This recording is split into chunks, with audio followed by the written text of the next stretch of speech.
నా తలకాయ మా అమ్మ చేతిలో ఉన్నప్పుడే జుట్టు చాలా మంచి హెల్తీగా ఉంది అనిపించింది. ఎందుకో తెలుసా?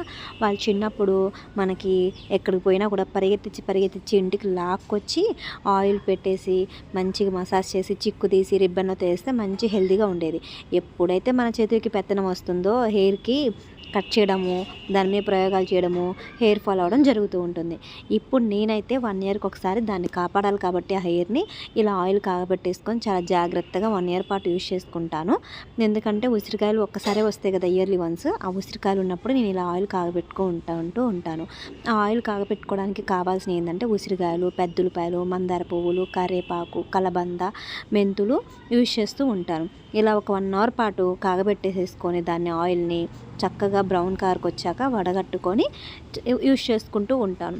నైట్ పెట్టేసుకొని అట్లా ఒక 10 నిమిషాలు మసాజ్ చేసేసుకొని ఎవ్రీ టైము వీక్‌కి 3 టైమ్స్ అలా మసాజ్ చేసుకొని మార్నింగే హెడ్ బాత్ చేస్తూ ఉంటాను. డాండ్రఫ్ పోతుంది, చిట్లిన ఎంటికలు ఉన్నా పోతాయి, హెయిర్ ఫాల్ తగ్గుతుంది, హెడ్ కూడా చాలా రిలీఫ్గా అనిపిస్తుంది. ఇలా చేస్తూ ఉంటే హెయిర్ కూడా మంచి కండిషన్లో ఉంటుందండి. ఎలాంటి ప్రాబ్లం ఉండదు హెయిర్‌కి. మీకు నచ్చినట్టయితే వీడియోకి లైక్ చేయండి, ఫాలో అవ్వండి. Thank you.